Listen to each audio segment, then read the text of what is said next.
First up, we're asked to find 2a minus b. Well, if a is 4i plus 3j, then 2a, we just double it to give 8i plus 6j. So 2a minus b becomes 8i. I'll actually minus the I component, so minus 6i, then plus 6j minus j. And that's going to give me 2i plus 7j. You could write it in vector form if you want, but I thought I'd just do it in component form here. If the modulus of c, that is the length of vector c, is 6, find the possible values of x. So just to say, if I was to find the length of vector a, I'll come back to c in a second, then I'm going along 4 and up 3.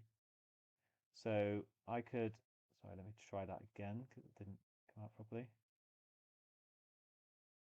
I could draw a little triangle, that would be my vector, and create a right angled triangle and use Pythagoras. 3 squared plus 4 squared square rooted, the length would be 5. That is actually the modulus of A.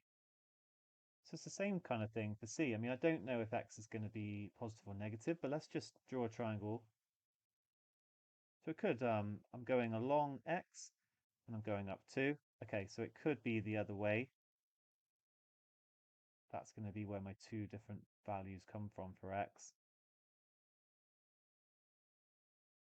But in both cases, I get x squared plus 2 squared is going to, square rooted is 6, so this is going to equal 6 squared. Because the length is 6, the length squared is 6 squared. So x squared is going to equal 36 minus 4, which is 32.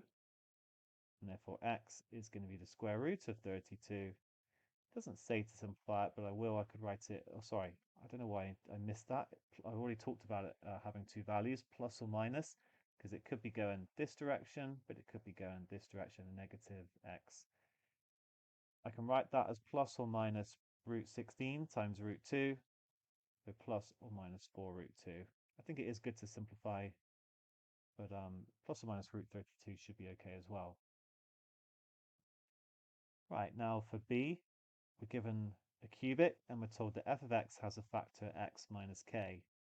Now this actually implies that f of k is going to equal 0 by the factor theorem. They work both ways, so you can even include an arrow going the other way if you want.